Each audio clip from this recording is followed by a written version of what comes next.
ఏమి ఓ కాపు కమ్మ రెడ్డి బ్రాహ్మణ్ చెప్పలేపారా హీరోని? ఈ సినిమా మీద నాకున్న అబ్జెక్షన్ మొత్తం చెప్తున్నాను, నా క్వశ్చన్ కాదు. ఆవిడ ఇందాక స్టేజ్ మీద ఒక్కొక్కరిని పిలిచినప్పుడు సుద్ది అయోధ్య గారు రండి ఏదో క్యారెక్టర్ పేరుతో పిలిచారు. ఆయన ఏమని పిలిచారండి మీరు రమ్మని స్టేజ్ మీకి? పంతులు గారు రండి అని పిలిచారు. అదే ఎందుకు అలా పిలవాల్సి వచ్చిందంటే ఆవిడ తప్పు కాదండి. సినిమాలో హీరో కులం ఏమైనా చెప్పారా? హీరోయిన్ కులం చెప్పారా? హీరో తండ్రి ఇంకో క్యారెక్టర్ ఎవరిదైనా కులం చెప్పారా? అంటే ఒక రేప్ చేసే విలన్ క్యారెక్టర్ చూపించాల్సి వస్తే మీకు బ్రాహ్మణ్ కావాల్సి వచ్చిందా ఏంటనేది?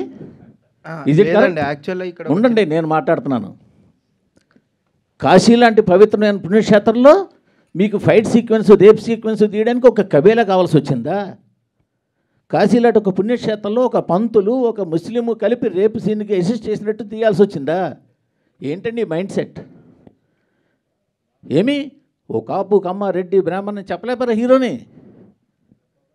లేదా ఇంకోటి చెప్పలేపారా?